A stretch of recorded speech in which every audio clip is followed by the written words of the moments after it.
Good morning, everyone. Welcome to the Tablelands Regional Council Ordinary Meeting for February. Could I remind everyone to turn their devices either on to silent or turn them off, please. Do we have any apologies?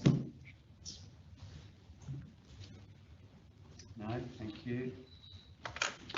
Could I ask everyone to stand, please? I'd like to acknowledge the traditional owners of the land that we meet on today and pay respect to elders past, present and emerging.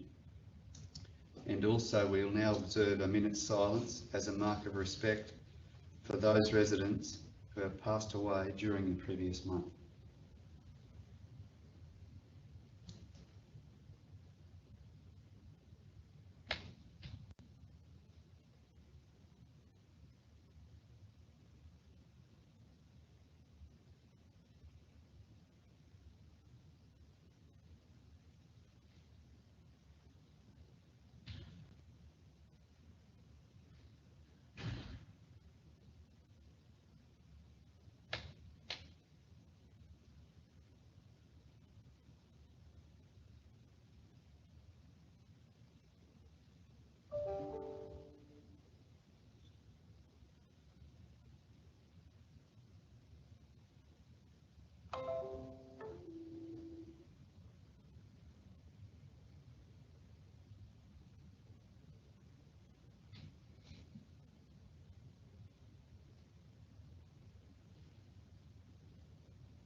Thank you very much.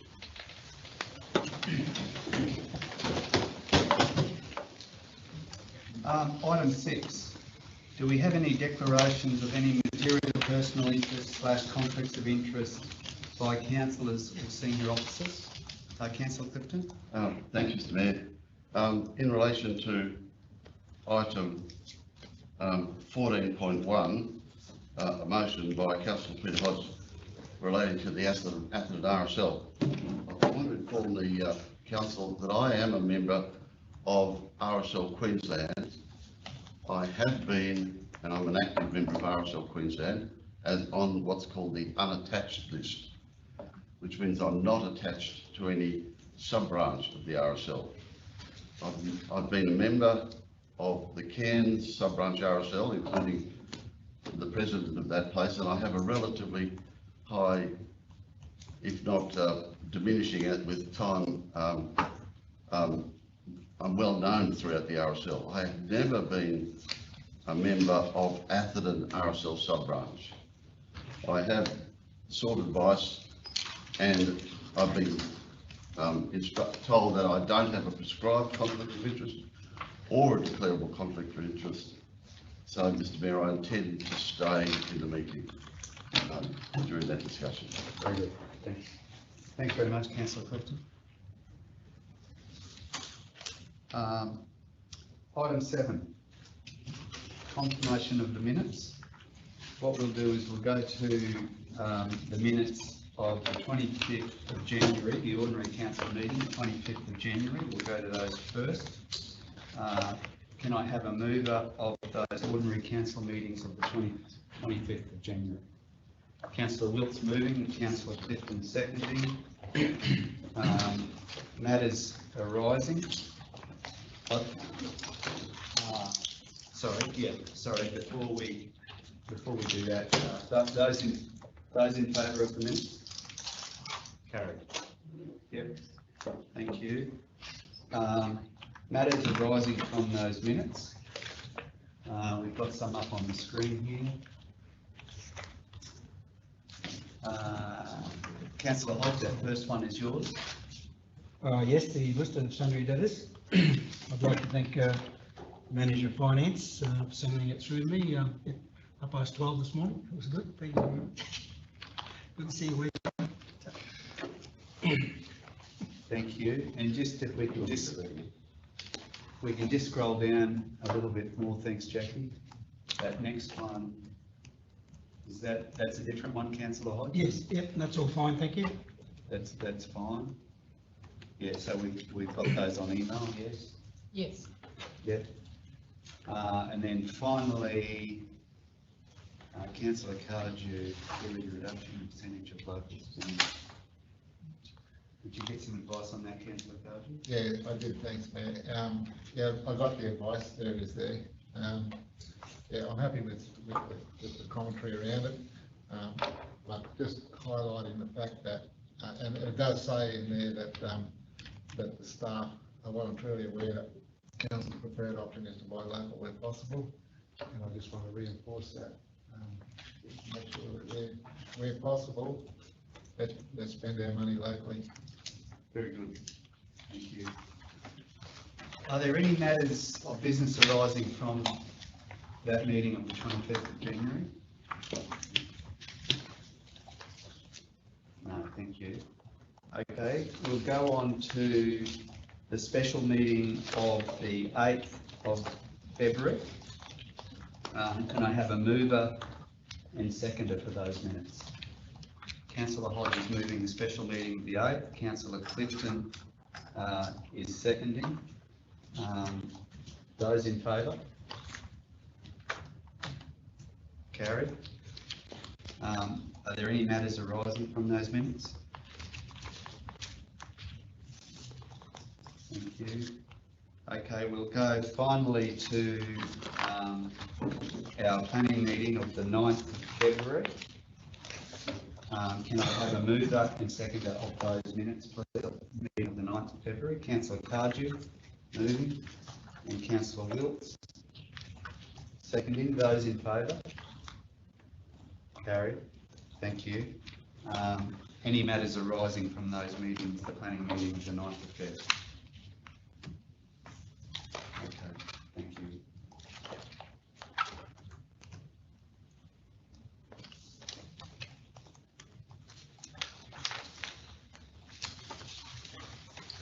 Okay, we'll go to item 11.1. Electoral Commission of Queensland review of divisional enrolment. Can I have a mover of the officer's recommendation? Councillor Hayden is moving. A seconder, please. Councillor Bilney. Councillor Hayden. As the Division 2 councillor at this moment in time, I cover a vast area from Kinrara to Kirrama to Meadowbank and then to Herberton. Representing 2 large towns and 2 smaller towns also in this division, with monthly meetings that sometimes run late into the night. Travelling from Herberton to Mount Garnet takes 1 hour and 15 minutes. Sometimes this gets very overwhelming, tiring and stressful, just to name a few. And you're lucky to climb into bed around 11 p.m. to begin the next day at 6 a.m. A boundary shift between a few divisions will hopefully give the Division 1 representative who does not commit to evening meetings with chambers, progress and business associations a bit more work to do, and maybe have an organisation in their boundary to pick up some of the workload. Ultimately, my request for consideration for change is safety. Thanks, Councillor Hayden.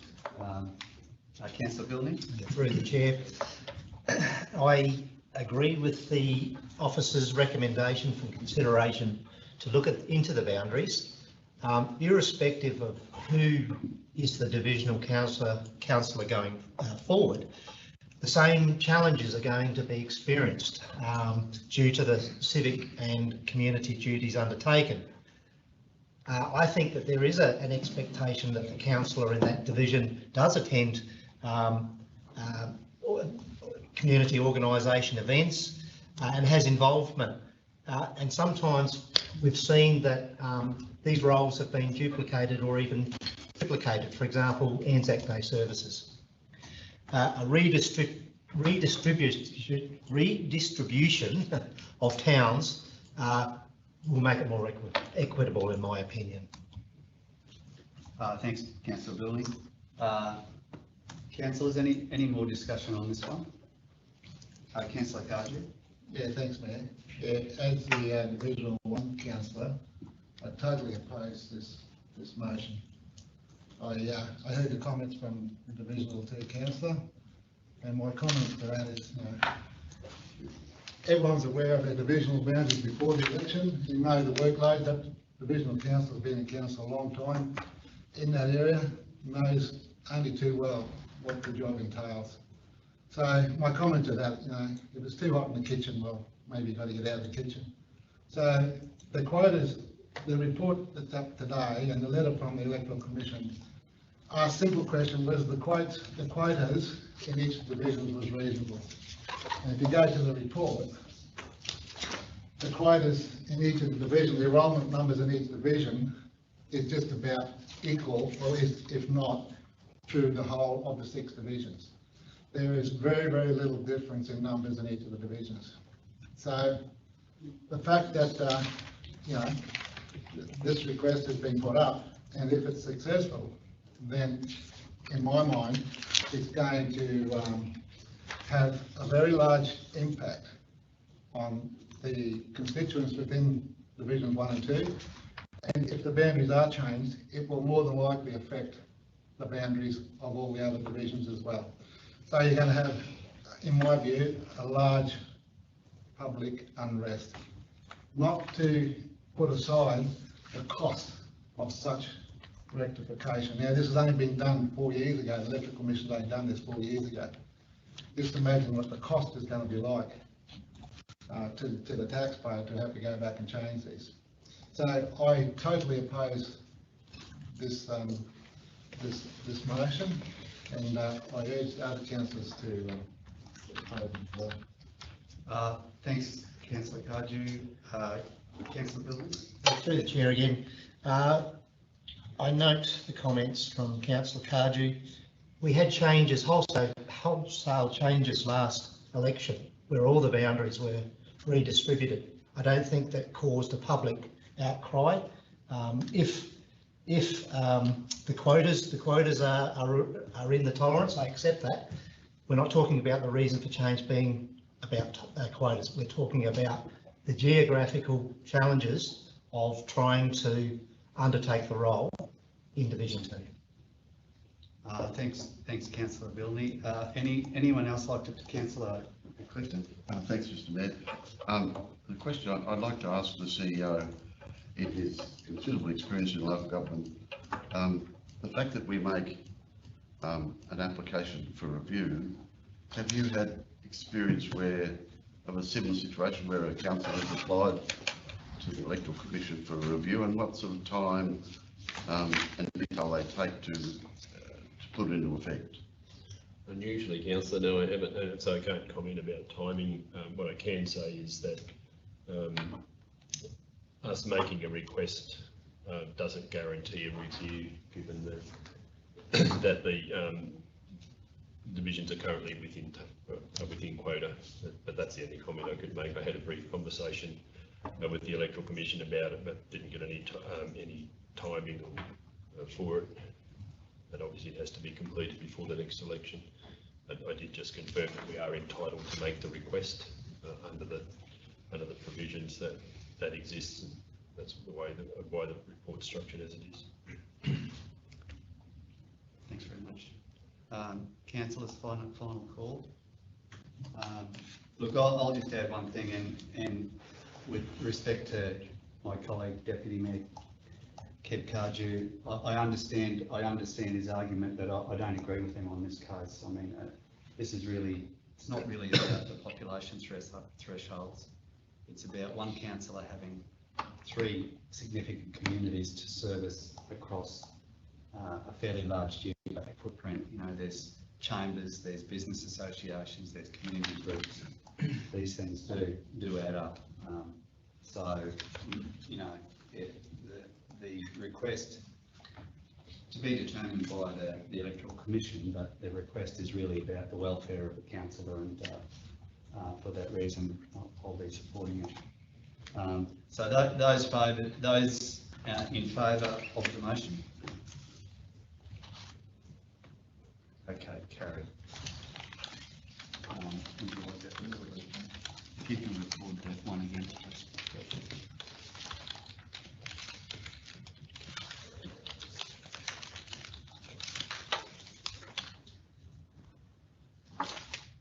Item 11.2, postal only ballots for local government, quadrennial election 2024. Can I have a mover of the officer's recommendation? Councillor Hodge is moving. A seconder? Councillor Wills. Councillor Hodge. No, I'm happy to support the recommendation. I don't think postal ballot is required whatsoever, and most of the communities, rural communities here, they love to get together on election day, check out all the candidates, give them a bit of coverage, all that sort of stuff. Anyway, I'm happy to support it. Councillors, any other comment on this one? Those in favour of the officer's recommendation? Carry. 11.3, Tablelands Regional University Centre. Can I have a mover of the officer's recommendation? Councillor Clifton is moving, and Councillor Bilney is seconding. Councillor Clifton. Thanks, Mr. Mayor. A number of universities over the years there are a number of university students in this community, principally from Central Queensland University and from JCU. And they largely have to do their works by correspondence. There is no other university available, university premises available to those people, members of our community who want to go to university and want to remain at home. Recently, VPG, Vocational Partnerships Group, headed up with the CEO Marianne Tranter, and I'm glad she's here today. Welcome, Marianne. Was awarded a grant by the Commonwealth Government to establish a regional university centre. It will be established over in Comet Avenue in the industrial area for the time being. There's quite a large premises that VPG have there. They'll set it up as a hub, if you like to think of it as a hub, where students from any university, and for that matter, TAFE, can come to it and use it as a study centre and create, if you like, a mini campus. One of the great benefits of those of us who've been to university is the ability to interchange with like-minded people. That should kick off, I think, in April, and it's funded by the Commonwealth Government to continue. A statistic which is quite alarming is the latest set of statistics taken out of the census. It says that university attendance in Australia is 5% of the population. In Queensland, it's 4% of the population. In regional Queensland, it's 3% of the population. And in the Tablelands Regional Council area, it is 1% of the population. We are, by any standard compared to the rest of Australia, massively underdone in terms of the ability of our residents to successfully attend university and maintain a normal, if you like normal, a conditional word, family life and existence without leaving home.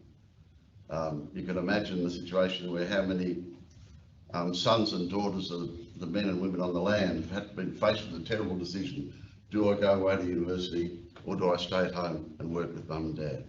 You can imagine the situation where particularly for women who have given up their profession, be it teaching, nursing or something else, to establish a family, and they want to resurrect their career as their family grows, they have nowhere to do it.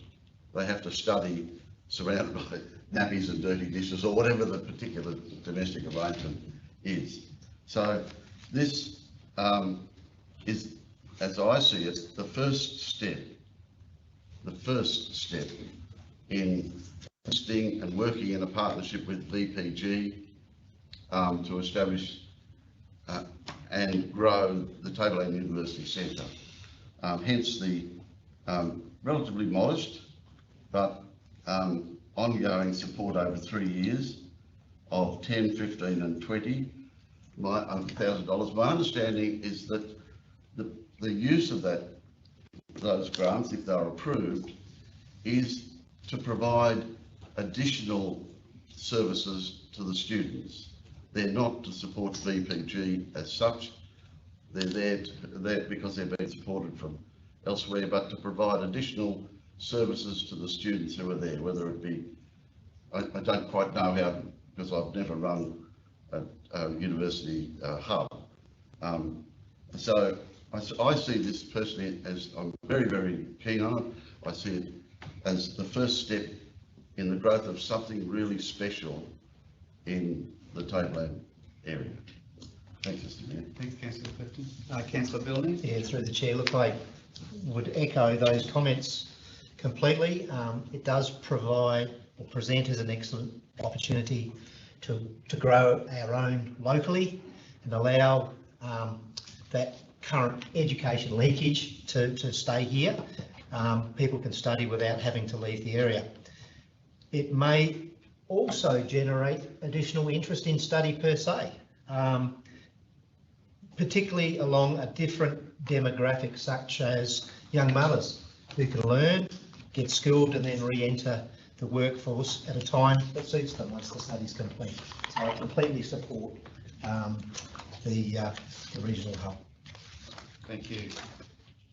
Councillors? Yeah, likewise. Look, this is a great thing for the Tablelands. I'd also like to congratulate Mary Ann Trender for the work she's done to get this submission up. It was a national program and not many were successful, but Mary Ann and her team managed to pull it together, and it's a great thing for this Tablelands community. Angelo, did you have anything that you wanted to talk to specifically? Not necessarily. I think Councillor Clifton covered on most areas. Yeah, just one comment, Mr. Mayor, and congratulations to VPG on their success, but it's also nice to see a piece of advocacy work that council's undertaken succeed as well. Though we're not the applicant, we have advocated for this, including being the co-sponsor of a motion at the 2021 Local Government Association conference for this concept to be expanded. So it's really good to see it come to the Tablelands, and I'll leave it there. Very good, thank you. Those in favour of the officer's recommendation? Carried, thank you.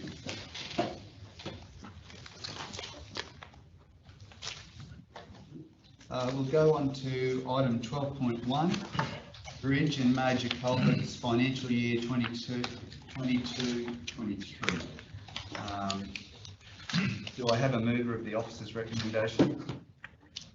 Councillor Cardew is moving, Councillor Hodge is seconding. Councillor Cardew. Yeah, thanks, man. Through recent times, we've been made aware that our bridges and culverts and things are in poor state. We've got to do something with them. We've already closed down a few. So yeah, definitely needs to be done, and we know funding is very tight. It's going to be even tighter in the next up and coming budget. So just moving money around in-house to achieve this, I think, probably the best solution at this point in time. So fully support this at the moment. Thank you. Councillors? No, happy. No. Those in favour of the officer's recommendation?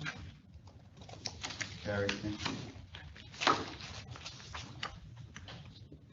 12.2, Wet Tropics Waterways Memorandum of Understanding. Do I have a mover of the officer's recommendation? Councillor Hodge is moving and Councillor Wilts is seconding. Councillor Hodge. Yeah, no, happy to support it, and happy to support Councillor Bilney as the nominated councillor. Councillor Bilney, would you be happy to accept Yes, that nomination? yes, thank you, Councillor Hodge. Yes. Yep. Any other councillors have an interest in the position that we're offering Councillor Bilney? I perhaps should have asked that first, but it looks like Councillor Bilney, it's yours. Thanks, Councillor Bilney. Councillor Cardew. Yeah, thanks, man. I'd just like to ask Peter if he could give us a bit of an explanation on this, and what's the direct benefit to council if we continue to participate in this? Thanks. Thanks, Judy. Thank you, Councillor. So the chair, thank you for the question. This memorandum of understanding, which is currently in front of council for endorsement, is basically cementing a relationship that we have with the Wet Tropics Waterways Partnership since 2017. We've been a partner in this organization for a number of years. We have significant benefit out of this because this allows us to be at the leading edge of strategy development in waterways management in Far North Queensland. There are many reasons and many benefits to council. I won't go through all of them, but I would like to go through probably the main ones, which is first of all, active participation in the Urban Water Stewardship Framework. This is a project in which council has a significant stake. It determines the strategy for managing waterway health in the future, and ultimately what it does, it guides the scaling of investment at state and federal level in our region and in our infrastructure that affects the quality of the waterways. In other words, that actually becomes a significant body of data which guides the investment in matters such as wastewater infrastructure, stormwater infrastructure, and so on, which are very significant in our case. Just wanting to mention here that 22% of the water flow into the Great Barrier Reef in Far North Queensland comes from our region. So we contribute significantly, and therefore we also have a significant stake in the management of waterways. Secondly, there's the Human Dimension Survey, which is run by the same group. It is a broad consultation which ultimately gets the data together to inform policymakers on the business and community expectations in waterways management. And the third one I want to mention is the Wet Tropics Waterways Report Card. You would be familiar to that. It comes out once a year. It has come a long way, and it is a very graphic and practical snapshot of waterway health every year. It shows how we're evolving. It gives us and the community confidence in the actions that we are undertaking both at council and as a region. So very good outcomes out of our partnership in this organization. There's about 50 partners, councils, and business organizations and non-profit. Thanks, Judy. Councillor Clifton. Thanks, Mayor. Julie, I've got a couple of questions. Approve entering a memorandum of understanding. Does that memorandum of understanding have a term associated with it? It appears here that it's sort of open-ended. So we could be, does this minister 2030 or 2050 or 2000? I think, yeah. Can you elaborate on that one for me? Thank you, Councillor. Through the chair, my understanding is that the memorandum of understanding goes to 2024. So a memorandum of understanding signed in, it's only a 1-year proposition. At the moment, yes, it will remain in place until the 30th of June 2024, and then there will, I suppose, there will be a request for entering a new memorandum of understanding. The second question I had relates to the term which may be adjusted by mutual agreement. By whom? Now that's included in the officer's recommendation. So we're talking about a 1-year agreement which may be adjusted by mutual agreement. By whose mutual agreement? The request. The council's approve it by resolution. It would only be altered by a resolution of council unless the resolution of council delegates that power to the administration through me. Councillor. Thanks, Mr. CEO. Thanks, Mr. Any more questions, councillors, on this one? Those in favour of the officer's recommendation? Carried, thank you. Thank you.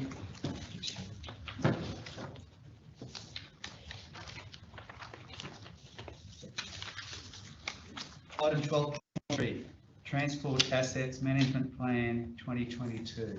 Do we have a mover and seconder of the officer's recommendation?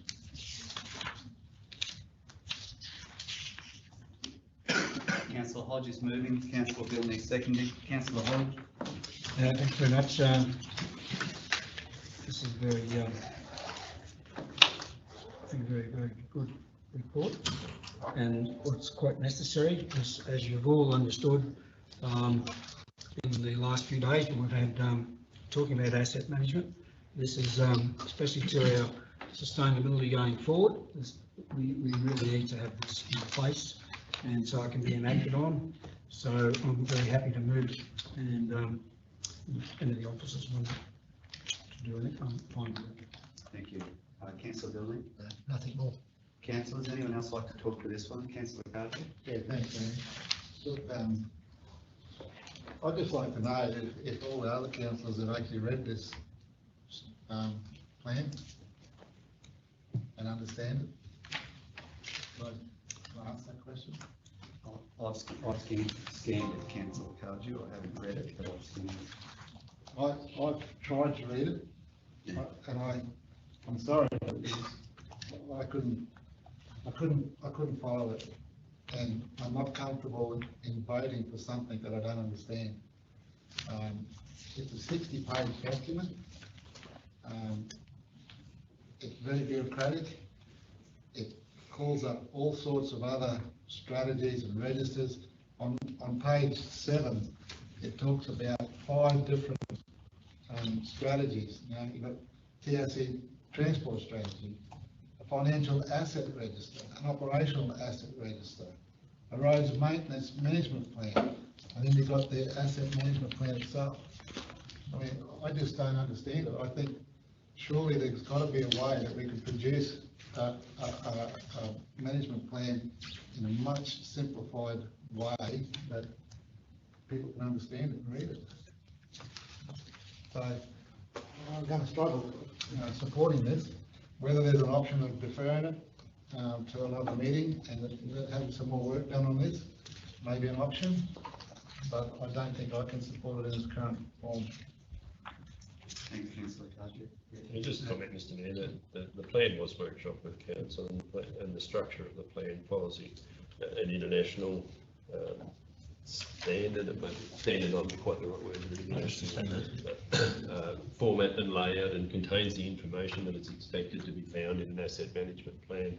We do need to keep in mind that the asset management plan, whilst it's used by Tablelands Council, it is also looked at by other bodies, including the Department of Local Government and Queensland Treasury Corporation, etc., when we consider borrowing programs and things like that. So yes, it has a lot of information in it. Yes, it goes for 60 pages, but the information that's contained in it is the information that a body reviewing the plan would expect to find in an asset management plan. No more, no less. Thank you. Councillors, final call. Councillor Hodge? No, I understand where Councillor Cardew is coming from, but I know it's complex. There's a lot of mathematics in it, but as the CEO said, we actually need this foundation to be able to, as we're talking about grants and borrowings and all this, and when we're doing our own asset management, it just forms part of that. So I'm happy to support it. Councillors, those in favour of the officer's recommendation? Carried, thank you.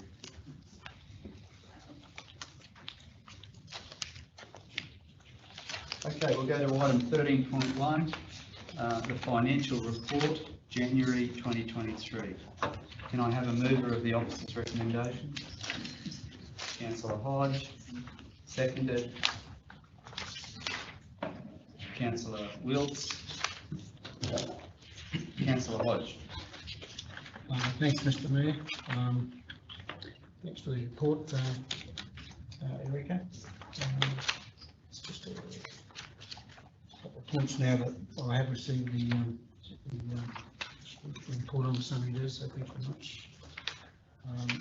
Councils will notice that there is a large deficit at this point in time. So, and as we, you know, you can see it's a $7 million deficit at this point in time because of time. And of course, it just click me if I'm wrong, please, Rebecca, but the rate notice has gone out now, so there's another probably $30 million. It's on its way. Yeah, it's on its way, so sorry about that, everyone, but the rate's got to go out. But yeah, so that will then in timing fix that. That'll come back into roughly where our budget stands. So if I may through the chair, just on that point, if we'd like to call up page 114 of the report, that supports the financial statements, and it indicates, it's a graphical image that indicates when we receive our revenue. So we have 2 rate runs a year, and that's primarily where our revenue comes from for council. However, our expenditure, it's shown on a graph there as well, that it's fairly consistent over the years, over the months of the year, but we only have 2 terms, 2 periods of revenue.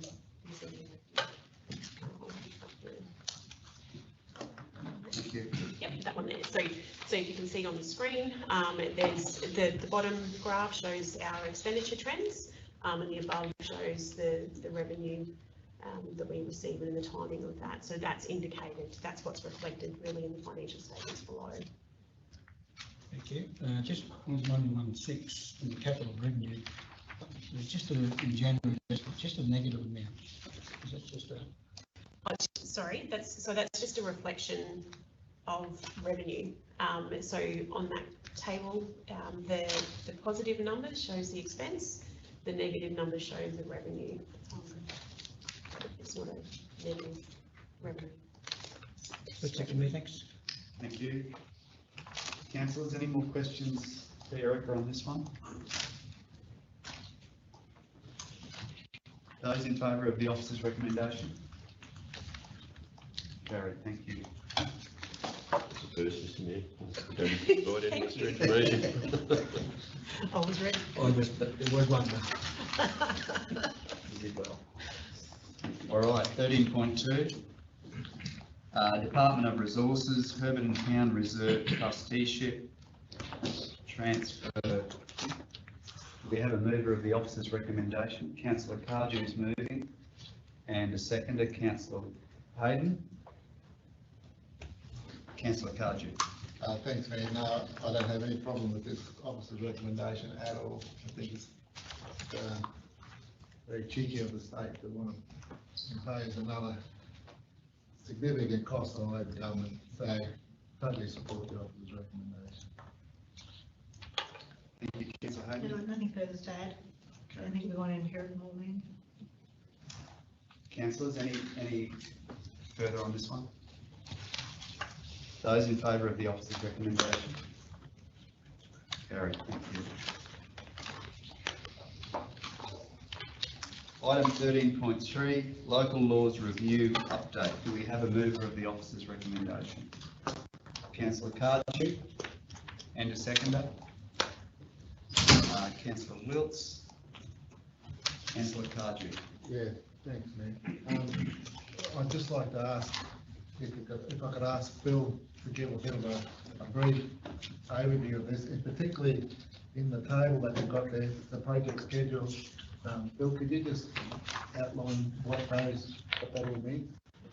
Thanks, Deputy Mayor. Through the chair, so the local laws review process is something that's an ongoing. So council adopted local laws in 2019, and I guess since that time, as we're applying and administering those local laws, there's been some identified changes or recommended changes. Also, we've received some stuff anecdotally that maybe some of the thresholds aren't sort of meeting the expectation of the community, and we're getting that feedback through the elected members. So it's not uncommon to sort of undertake a constant review, I suppose, of local laws to make sure that they're meeting the needs of the community. So that table just provides, I guess, some of the elements of the sources of where we've identified some of those items that need to be reviewed. Some of those have come from things such as definitions, which may not be as clear as they could be. Other things, like I said, were thresholds or potentially in relation to local government controlled areas or land.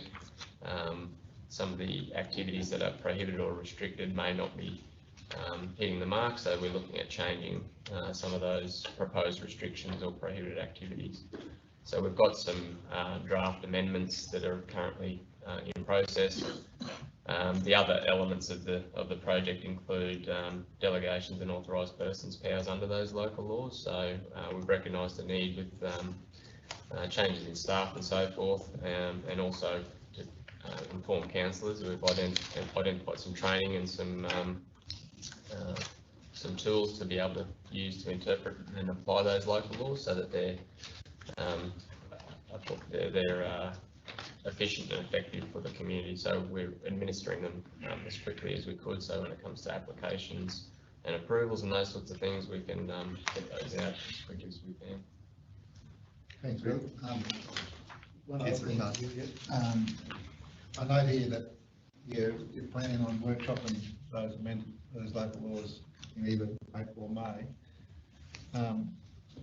Is there going to be a public consultation process with these changes? So yeah, if I can, through the chair again, the Local Government Act requires that council adopts a process for adopting local laws. So there'll be, we're proposing to bring a report to council. We've previously adopted a process which sets out the steps that need to be taken.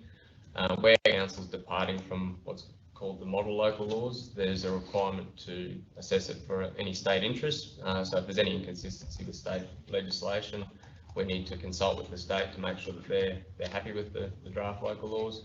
And then also there's a public consultation process for local laws where we are required to publish the proposed local law before adopting it officially. So there would be an element of public consultation involved, depending on the extent of the amendments. So where they're inconsequential amendments, doesn't always necessarily trigger that requirement. And I think council will probably remember there was an amendment to some weed, locally declared weeds that we approved a couple of years ago.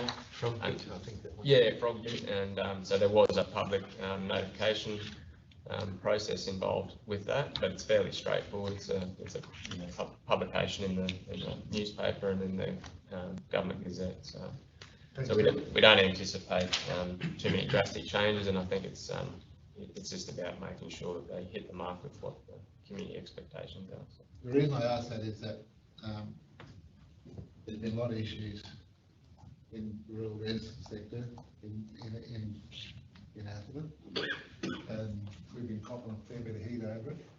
And the constituents in that area have asked if they're going to have an opportunity to provide input into the local law upgrade.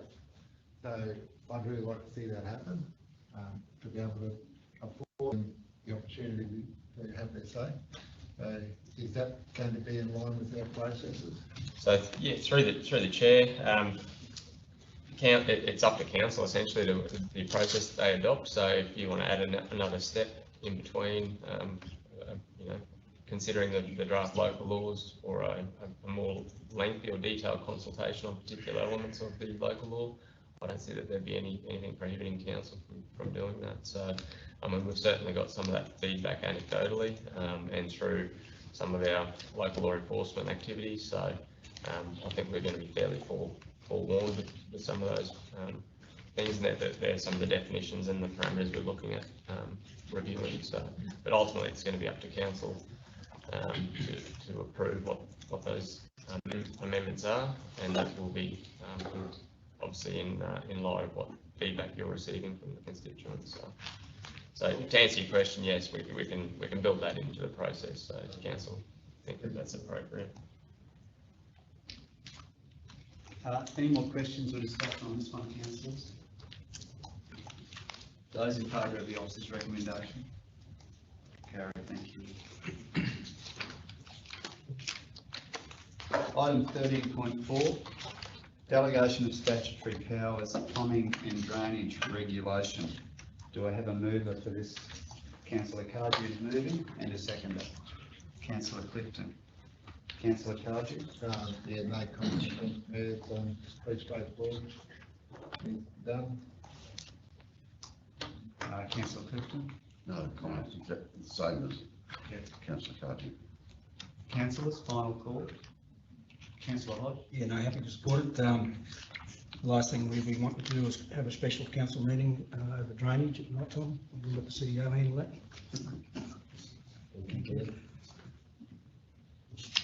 Reminding everybody that, of course, by names there, that the CEO has the power of delegation also. That is correct. Good point. And in respect of these matters, I'd be disappointed if council elected that these could not be further delegated. All right, councillors, those in favour of the officer's recommendation? Carried, thank you.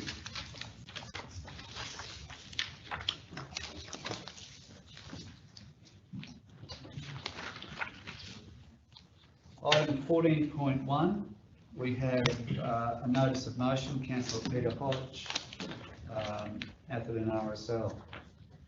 Councillor Hodge, would you like to move that motion? Yes, please. Thank you. Do we have a seconder? Councillor Clifton? We'll go to Councillor Hodge. Yeah, thanks, Mr. Mayor. Basically, what this is about is everyone's probably aware that the RSL Atherton branch has gone into voluntary administration. So they've asked to, through me, to have discussions with them, with the TMR. I think they had that with them yesterday. So basically, all this does is it gives the head of power to the CEO to enter into discussions on behalf of the council. Very good, councillors. Those in favour of the officer's recommendation? Carried, thank you.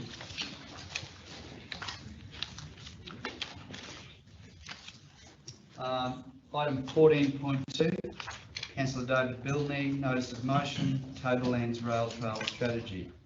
Councillor Bilney, would you like to move that one? Yes, please.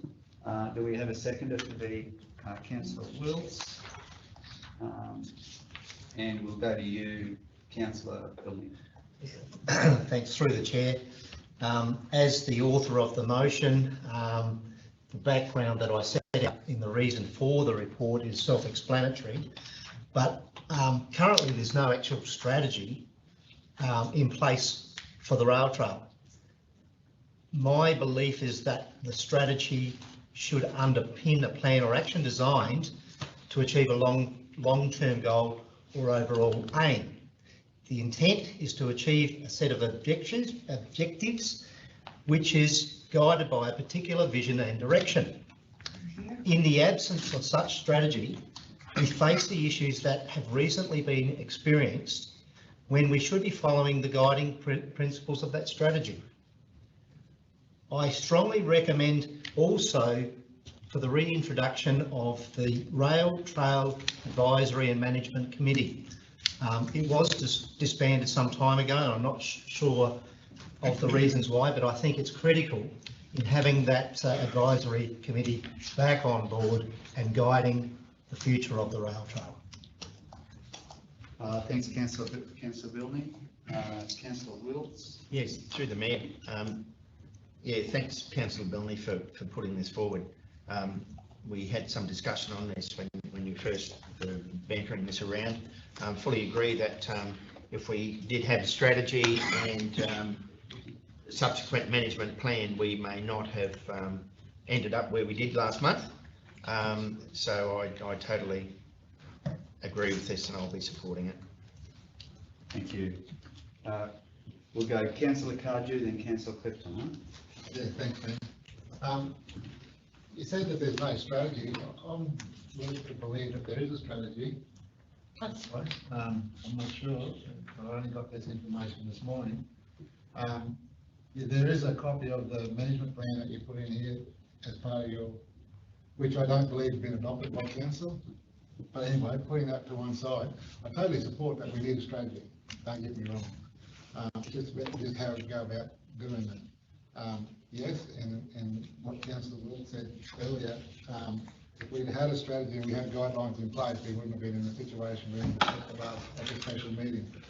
Because this is exactly what we need for this rail trail. We need a strategy to be able to have a pathway forward addressing all of the issues, or try to address all the issues that may arise through different components along that rail trail. So totally support the need. Just not sure whether we need to find out if we already have a strategy and then amend it, or just goes with the motion to develop the strategy. Happy either way, but I just wanted to highlight that this management plan, to my knowledge, hasn't been approved. I was sort of informed that there might be a strategy in place, but I don't know, I can't say. But if there's not, then let's get one developed because we need it. I might get some clarification on that from the Thank you, CEO. thank you, Mayor. I think that was key in the reports to the special meeting, that there is a strategic, what's referred to as a strategic plan 2017 to 2020, so it's accurate that there's no up to date, and that's quite it's a list of very high level actions, so I think it's reasonable to assume that we don't have a plan in place that would have assisted us to deal with the matters that arose at the special meeting. We'll go to Councillor Clifton next. I completely support the approach we're pursuing, that Councillor Billy is putting forward. I very much like the idea of setting up an advisory committee, which gives genuine access to council through for those people interested in bicycle riding, and that's very, very important. That's a very important activity on the tablelands.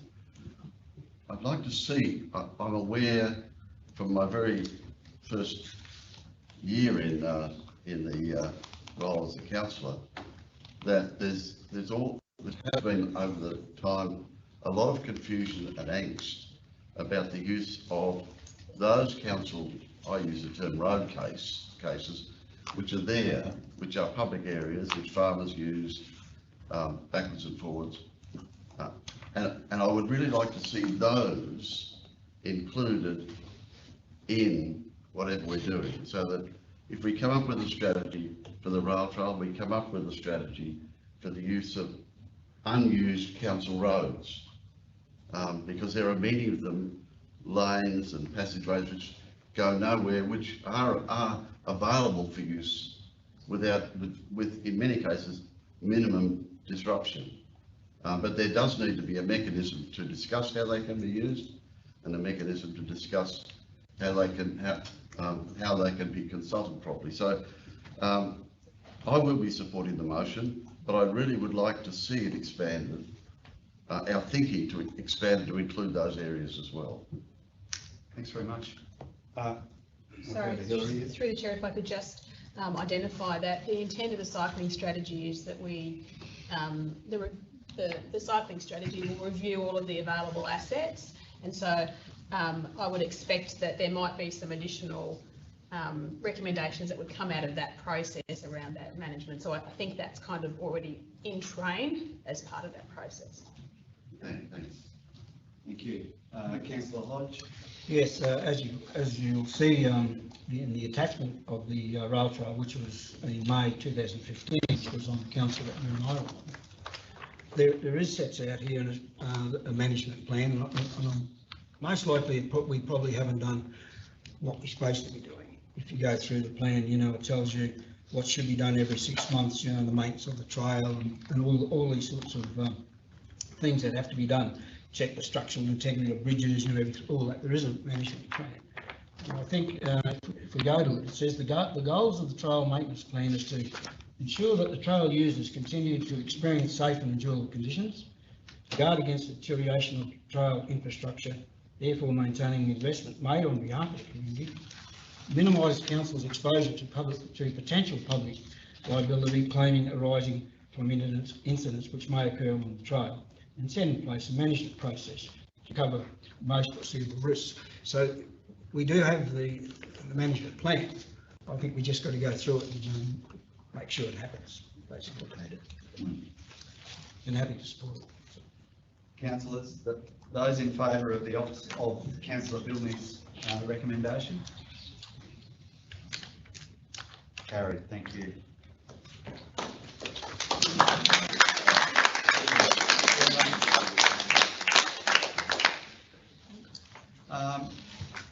councillors, that brings to an end our business that we can conduct in public. Could I have a,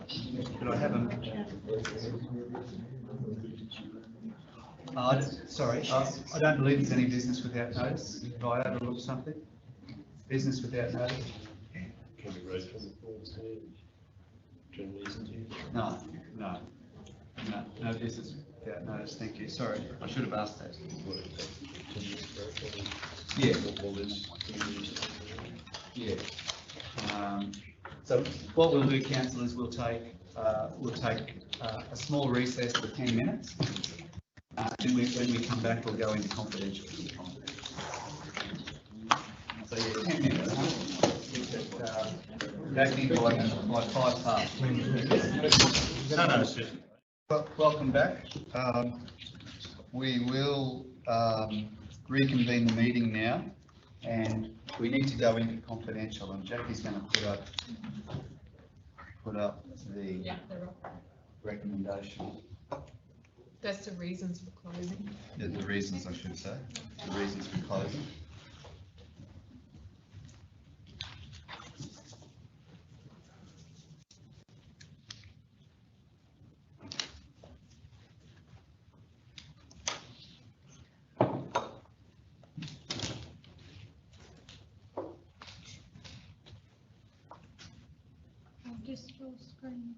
Oh, sorry. That on the screen was sleeping. Thank you. Could I have a move up that we go into confidential for those reasons up on the screen there? Councillor Bilton is moving and Councillor Clifton is seconding. Those in favour of going into confidential? Carried, thank you. We go to item 16.1, rate debt recovery, sale of land. Do we have a mover for the officer's recommendation? Councillor Hodge is moving, Councillor Clifton seconding. Those in favour? Carried. Thank you.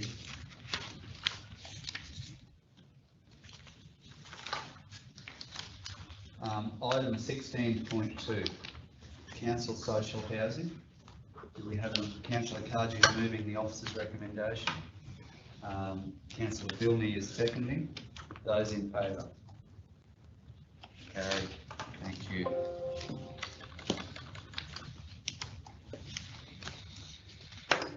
Our next council meeting will be, our next ordinary council meeting will be Thursday the 23rd of March. There being no further business, the